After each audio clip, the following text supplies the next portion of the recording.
haciendo que brotara todo lo que había dentro de su corazón. Porque la única forma que Dios puede usarnos es sacando todo aquello que lastima la relación de Él con nosotros. Y lo que había en Jonás lastimaba el poder de Dios, la relación de Dios y la comunicación de Dios con Jonás. Entonces Dios lo hace entrar a razón, le dice, tú te enojas por la calabacera que no es tuya. Porque el que está lleno de odio quiere oír lo que él quiere oír y quiere que Dios haga lo que a él le parece bien.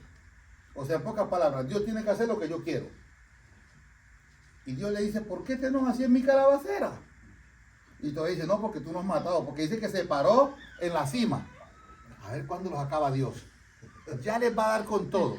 Curioso. ¿Sí? Entonces, ¿qué sucede allí? Cuando nosotros hablamos de Jonás, señores, estamos hablando de un portador de maldiciones. Ojo, todos tenemos un carácter duro, pero tenga cuidado que como cristianos podemos ser portadores de maldiciones. Usted sabe, Jonás, ¿a quién le dejó su maldición? De ser gruñón, de ser peleonero y el espíritu de matar y de guerrear. A pobre Pedro. Pedro era nieto de Jonás. Porque la dice la palabra que va la maldición de dónde? Primera, segunda, tercera y cuarta generación. Y el pobre Pedro era la tercera. Estaba Jonás, el hijo de Jonás, y ahora seguía Pedro. Imagínese usted. Claro, la maldición siguió allí. Entonces, como el espíritu de muerte continuaba ahí en Jonás, y Jonás no lo expulsó de su vida. Jonás no lo echó, el espíritu ¿dónde pasó? Me paso donde el que sigue. Por eso si usted ve que el espíritu de muerte seguía con Pedro, cuando Jesús es arrestado, saca Pedro su espada, ¿y qué hace Pedro? Aquí hay una espada, Señor. ¡Suá! Le tiró a cortar la cabeza al tipo. Y si el tipo no agacha la cabeza, se la corta. Y entonces, ¿cuándo usted se da cuenta que Pedro tenía ese espíritu de muerte? Porque dice que era celote.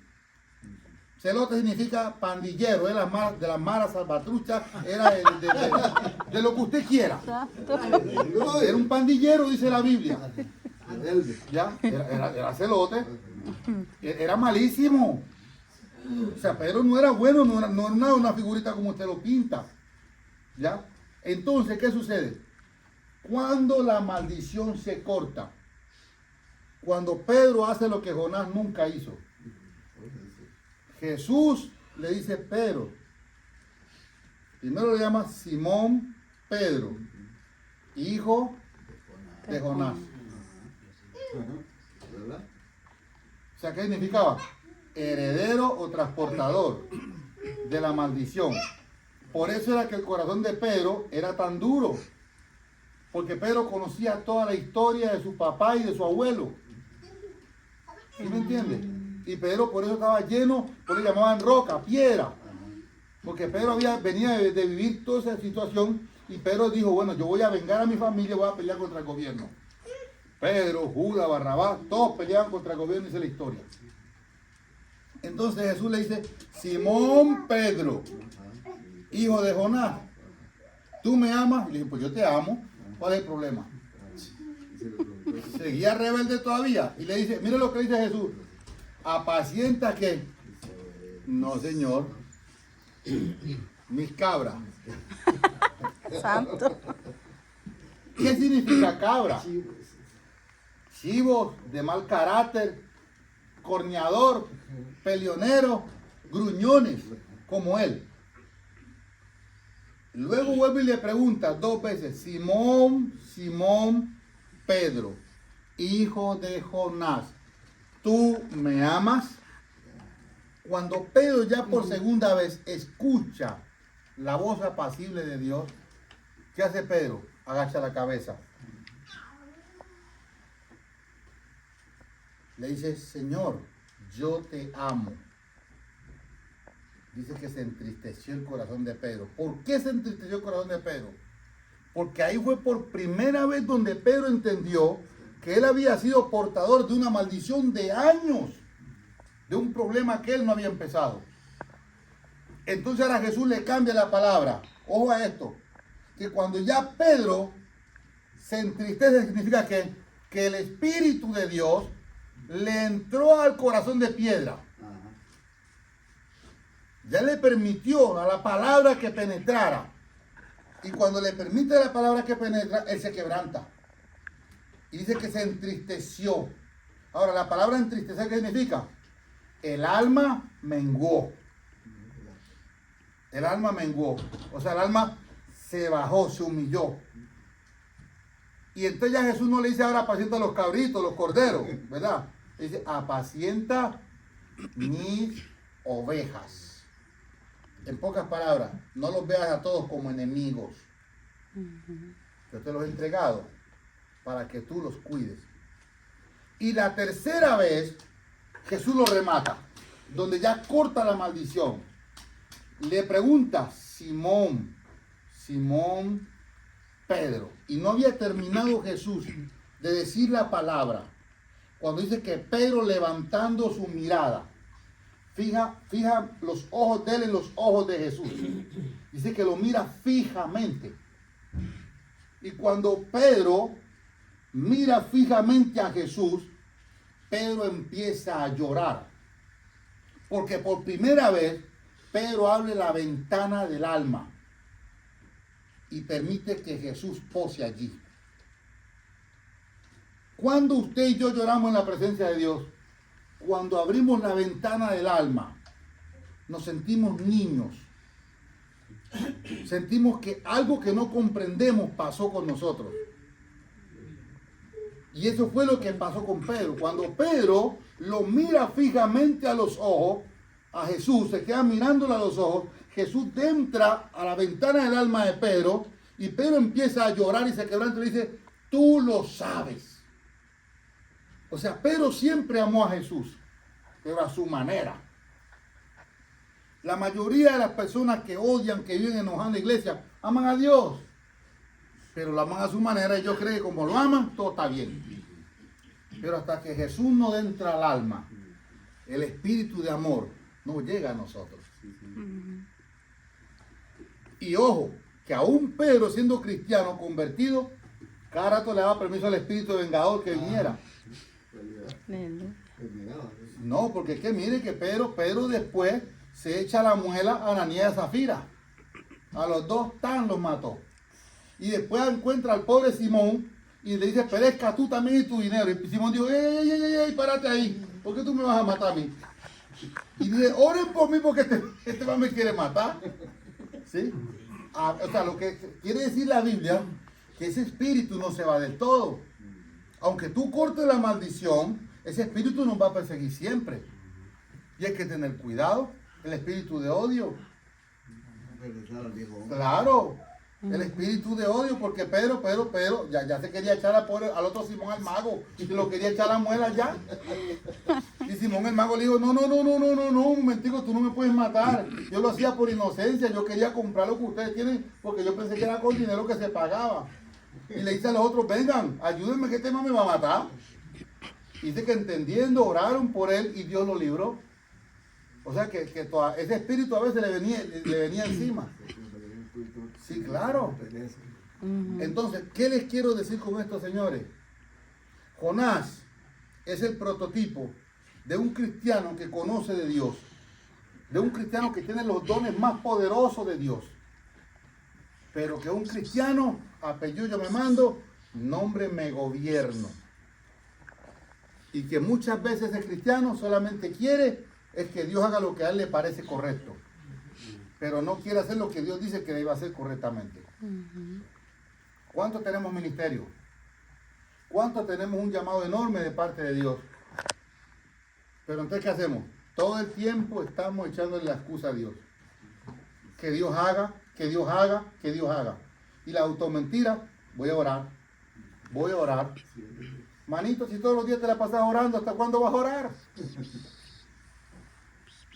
Entonces, ahí tenemos que tener mucho cuidado. Porque el que no aprovecha los tiempos que Dios da como oportunidad, solo se mete en procesos. Dios no metió a Jonás en un proceso. Jonás solo se metió en un proceso. Y solito le tocó que salir del proceso. Porque Dios no lo sacó. Antes Dios lo leñaba más duro. Entonces, señores, cuando nosotros nos metemos solo en un proceso, Dios nos va a leñar más duro. ¿Sí? Ahora, lo más triste de la historia, ¿sabes qué es? Cuando tú conoces de Dios y quieres pelearte contra Dios, sabiendo que toda pelea contra Él está perdida. La necedad es pelear contra Dios. El odio, el rencor, la amargura es pelear contra Dios. Porque tarde o temprano, el único perdedor que va a estar sentado en la silla del banquillo de los acusados somos nosotros. Y Dios va a estar en el banquillo de los que te va con el martillo. Entonces, señores, no hagamos como el viejo Jonás. Imagínense el significado de Jonás: paz, mensajero, salvación. Pero lo que representaba Jonás era todo lo contrario. Y yo le quiero preguntar en este día a usted, ¿de qué lado de la historia quiere estar? Gloria a Dios. Le dejo la pregunta. ¿De qué lado de la historia quiere estar? ¿De los que sigue de cabezón peleando contra usted mismo, porque contra Dios nadie pelea? ¿Contra su voluntad nadie pelea? ¿De los que siguen peleando contra usted mismo, o de los que se van a rendir a decirle: haz conmigo lo que tú creas que debes hacer? Aquí estoy. Aleluya. Si Jonás hubiera hecho eso, ¿qué hubiera pasado con él? Si aún con toda su locura y siendo un gruñón, hay cosas tan buenas, tan chulas de Jonás en la Biblia. Imagínense que hubiera obedecido a Dios y no hubiera sido un desgraciado. Aleluya. ¿Usted sabe qué significa desgraciado? Alguien que botó la gracia, que la menospreció, lo que le regalaron. Que no tiene gracia. No tiene gracia. ¿Sí? Lo desgraciaron. Él mismo se desgració la vida porque nadie se la desgració. Solo. Ahora, bendito Dios que al final, con su terquedad y su necedad, pues decidió volver. ¿Verdad? El problema es cuando uno sigue siendo más necio, más terco y no vuelve nunca. Por lo menos Jonás con su locura, pues dijo: mira, yo aquí con mi renegadera y con todo, pues aquí estoy. ¿Sí? Porque al final, al final, después de tanta, es que mire una cosa, que al final, después de tanta paliza que Dios le da, agacha las orejitas Jonás. Y dice: ok, está bien, ya me diste demasiada tunda, voy a ir a predicar. ¿Sí? Dios le dio una tunda, pero dura a Jonás. Tan dura se la dio, que dice que lo sacó del pueblo. ¿Ya? Y entonces cuando Jonás entendió que si no hacía la voluntad de Dios, iba a terminar perdido, entonces dice que se ciñó, se puso el manto sacerdotal. Y dijo: ok, voy a ir a obedecer, no me queda de otra. Tú sabes que nosotros siempre en la casa tenemos un hijo que no le gusta hacer caso. ¿No has notado eso? Siempre en vuestra casa hay un hijo que tú tienes que darle su chicotazo. Sí o sí. Él lo pide a grito. Sí. Con la correa o con la chancla. Aleluya. Yo tengo una que a ella le encanta que yo le dé chicotazo. Hija, hay que hacer tal cosa. Hija, hay que hacer tal cosa. No, es que no quiero, papá. Hija, hay que ir a hacer tal cosa. Papá, te dije que no quiero. Ah, bueno, mami. Cuando menos se imagina, la agarré del bracito. Tan, tan, tan. Ya voy, papá, ya voy, ya voy. ¿Por qué esperar que te den una paliza? Cuando podías ir. Ese era Jonás.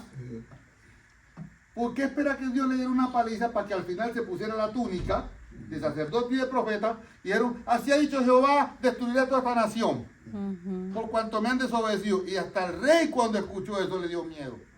Dijo: no, un momentico, aquí todo el mundo entra en ayuno y vamos a obedecer a Dios. O sea, ¿quién fue quien alargó el problema? ¿Fue Dios o fue Jonás? Jonás. Jonás fue el que alargó el problema. Ahora yo tengo una pregunta. ¿Quién está alargando tu problema con el ministerio que vos tenés tan grande? Y te haces el loco y no le querés obedecer a Dios. Entonces no te pongas a llorar por no te ir diciendo los chicotazos. Aleluya. No busques culpable. Deja de